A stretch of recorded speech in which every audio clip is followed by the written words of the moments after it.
Again, I would like to reiterate, Mr. Chair, ang pinaghahawakan lang ng BIR, yung provision natin sa National Internal Revenue Code na lahat ng nasa gross receipts batable. Kaya nasama yung systems loss. So ngayon, kahit legal yan, I believe na hindi lahat ng legal ay moral.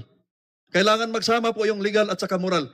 It is moral ba na sisingilin mo ng ilang beses yung iisa lang naman na kilowatt hour yung pinag-usapan?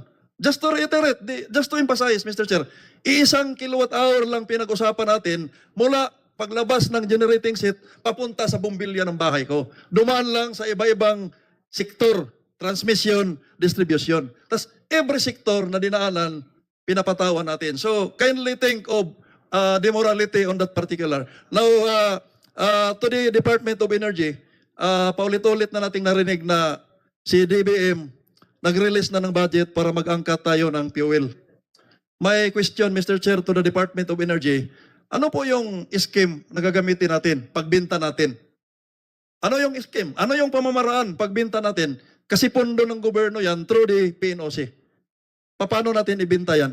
Can we hear from the Department of Energy? Please state your name and position for our stenographers. Thank you, Mr. Chair. I am Yusek Sandy Sales of the Department of Energy. In response to the query, yes, PNOCEC was mandated to acquire the diesel product to act as a buffer.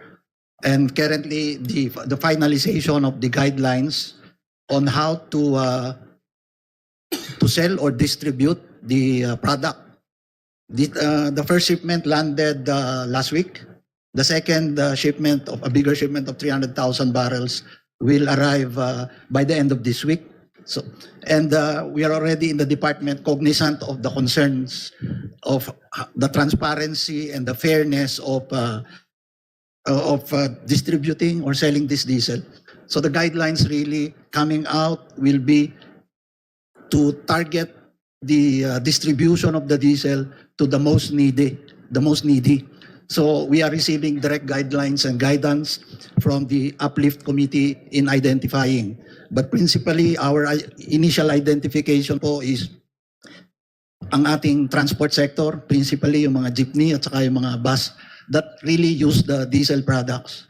So ito day to day, so yung means to target directly sa users, the jeepney drivers and potentially the bus companies as well, para sila talaga ang mag-benefit. Ang principles na sinusundan po natin is hindi po kikita ang PNOC dito. Ngayon merong mandate on the discount. Potentially, for the discount, government may decide to sell at discount, so may loss.